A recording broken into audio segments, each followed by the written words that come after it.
Selamat pagi sahabat-sahabat yang terkasih, apa kabar?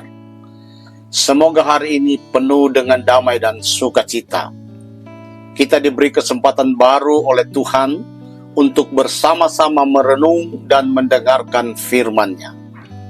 Pada kesempatan kali ini, mari kita buka hati dan pikiran kita, serta siapkan diri untuk menerima pesan yang Tuhan ingin sampaikan kepada kita.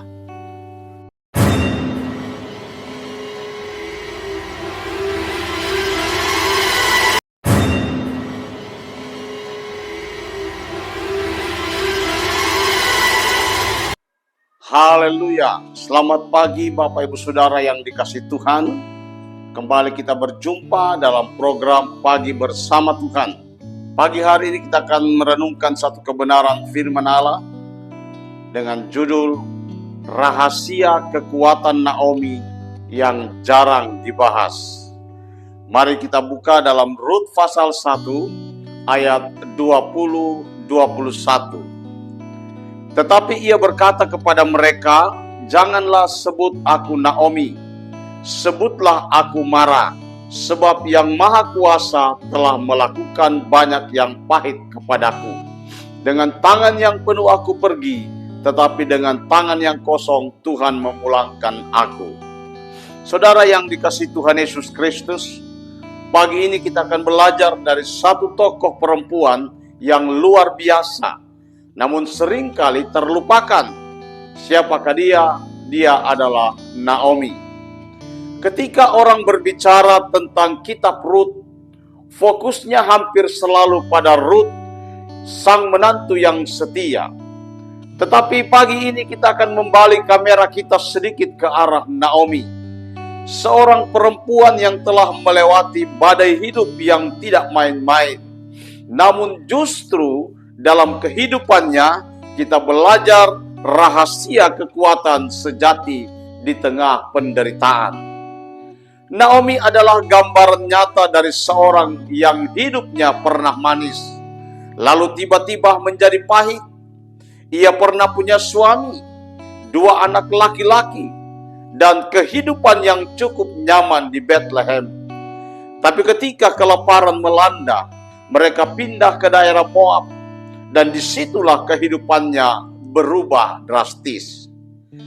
Naomi kehilangan suaminya, lalu kehilangan kedua anaknya. Ia tinggal bersama 2 menantunya yang masih muda. Secara manusia, Naomi hancur, kecewa, dan pahit. Ia bahkan berkata, "Sebut aku Mara," yang artinya pahit. Tapi dengarkan baik-baik, di balik kepahitan itu, Naomi tetap punya sesuatu yang luar biasa. Sebuah kekuatan yang jarang dibahas orang. Mari kita lihat bagian yang pertama, kekuatan dalam kehilangan. Saudara bisa baca ayat pendukung di dalam Rut pasal 1 ayat 5 dan 6. Naomi adalah contoh perempuan yang mengalami kehilangan total.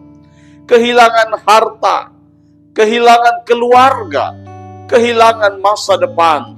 Tapi yang membuatnya berbeda adalah dia tidak berhenti percaya. Ada banyak orang yang saat mengalami kehilangan langsung berpaling dari Tuhan. Mereka marah, kecewa, dan berkata, "Kalau Tuhan baik, kenapa saya menderita?" Namun Naomi tetap punya kesadaran, Tuhan tetap berdaulat. Naomi berkata, "Tuhan yang memulangkan aku." Perhatikan saudara, bukan Moab yang membuatnya kembali, bukan tekanan keadaan, tetapi tangan Tuhan yang mengatur perjalanan hidupnya. Saudara, kekuatan sejati bukan berarti tidak pernah kehilangan, tetapi tetap berdiri walau kehilangan segalanya. Naomi tidak menyangkal kesakitannya. Dia jujur, ia berkata hidupnya pahit, tetapi ia tetap percaya bahwa Tuhan yang memegang kendali.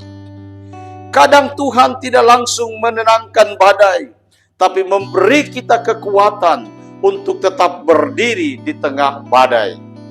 Dan itulah rahasia pertama dari kekuatan Naomi, iman di tengah kehilangan. Bahagian yang kedua, kekuatan dalam membimbing. Saudara bisa baca dalam Rut pasal 1 ayat 8 sampai 9, ayat 16 sampai dengan 18. Meskipun hidup Naomi pahit, tapi Naomi tidak menutup diri.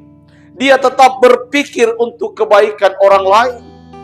Menantunya, ia berkata kepada Rut dan Orpa, "Kembalilah ke rumah ibumu, semoga Tuhan menunjukkan kasih setia kepadamu." Saudara, lihat betapa berharganya sikap ini.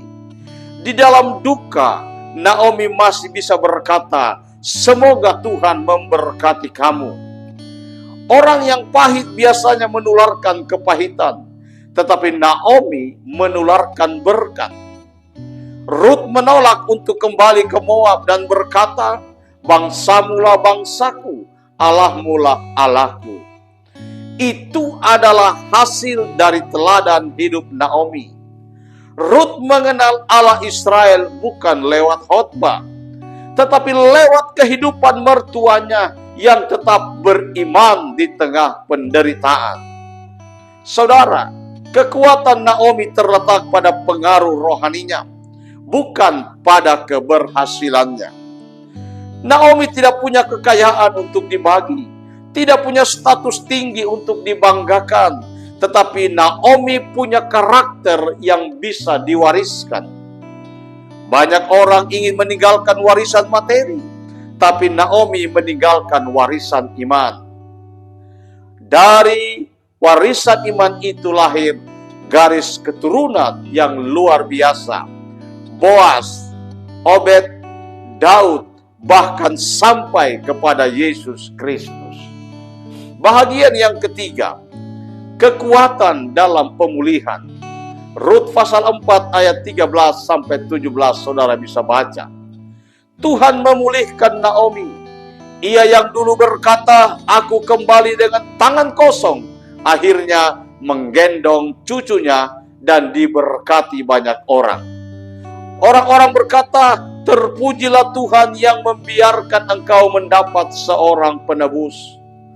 Saudara, Naomi tidak tahu bahwa Tuhan sedang menulis cerita besar di balik kepahitannya. Tuhan tidak hanya memulihkan Naomi, tetapi menjadikannya bagian dari sejarah keselamatan. Mungkin hari ini engkau seperti Naomi, kehilangan banyak hal, hidup terasa pahit. Saudara mungkin berkata, "Aku tidak mengerti kenapa semua ini terjadi." Tetapi dengarlah, Tuhan sedang menulis bab baru dalam kisahmu. Kepahitan Naomi menjadi pintu bagi pemulihan yang lebih besar. Dan itu juga bisa terjadi dalam kehidupan kita. Ketika kita tetap percaya, ketika kita tetap setia, dan ketika kita tetap berharap, maka Tuhan akan menukar kepahitan menjadi kemanisan yang baru. Saudara yang dikasihi Tuhan, mari kita renungkan pagi ini. Apakah hidup kita sedang pahit seperti Naomi? Apakah kita sedang di titik terendah? Jangan menyerah. Ingatlah rahasia kekuatan Naomi. Yang pertama, Naomi tetap beriman di tengah kehilangan. Yang kedua, Naomi tetap membimbing di tengah kepahitan. Dan yang ketiga, Naomi tetap berharap sampai Tuhan memulihkan. Tuhan tidak pernah membuang masa lalu kita. Ia menebusnya. Naomi mengira hidupnya berakhir di Moab. Tapi Tuhan berkata, "Belum, aku belum selesai." Hari ini, pagi ini, Tuhan juga berkata hal yang sama kepada kita semua. "Aku belum selesai menulis kisahmu." Mari kita berdoa. Ya Bapa, terima kasih untuk pelajaran indah dari kehidupan Naomi. Ajar kami untuk tetap kuat walau kehilangan, tetap memberkati walaupun pahit, dan tetap percaya walau belum mengerti. Pulihkan kami seperti Engkau memulihkan Naomi, agar hidup kami menjadi kesaksian tentang kasih-Mu. Hamba berdoa buat seluruh pendengar di mana saja mereka berada. Berkati pekerjaan mereka, berkati usaha mata pencaharian mereka, berkati pendidikan mereka, dan berkati apapun yang mereka kerjakan yang berkenan kepada Tuhan. Dan biarlah belas kasihan Tuhan ada atas bangsa kami. Di dalam nama Tuhan Yesus Kristus kami sudah berdoa. Haleluya. Amin. Bapak Ibu Saudara yang dikasihi Tuhan, kalau renungan pagi hari ini memberkati Bapak Ibu Saudara, jangan lupa bagikan kepada orang lain agar mereka juga diberkati dan dilawat oleh Tuhan. Tuhan Yesus memberkati. Amin.